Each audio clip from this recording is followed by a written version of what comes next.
కొమ్మాల శ్రీ లక్ష్మీ నరసింహస్వామి జాతర అంగరంగ వైభవంగా ప్రారంభమైంది. ఎన్నికల కోడ్ ఉల్లంఘిస్తూ పలు పార్టీలకు చెందిన నాయకులు పోటాపోటీగా పార్టీ జెండాలతో ప్రభబండ్లను ఏర్పాటు చేశారు.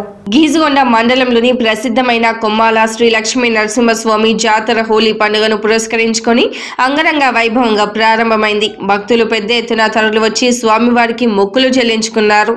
కాంగ్రెస్ నాయకులు అల్లం బాలకిషోర్ రెడ్డి ఆధ్వర్యంలో ఏర్పాటు చేసిన ప్రభబండిని పరకాల ఎమ్మెల్యే రేవూరి ప్రకాష్ రెడ్డి ప్రారంభించారు.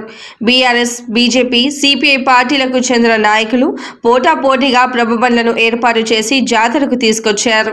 ఎన్నికల కోడ్ ఉల్లంఘిస్తూ పార్టీ జెండాలతోనే ప్రభబండ్లు, డీజే సౌండ్స్ తో ప్రభబండ్లు ఏర్పాటు చేశారు. డప్పు చప్పుళ్లు, కోలాటాల నృత్యాలతో నర్సంపేట ప్రధాన రహదారి రద్దీగా మారింది. భక్తులకు ఇబ్బంది తలెత్తకుండా గీజుగొండ, మామ్నూరు, పర్వతగిరి పోలీసులు బందోబస్తు ఏర్పాటు చేశారు.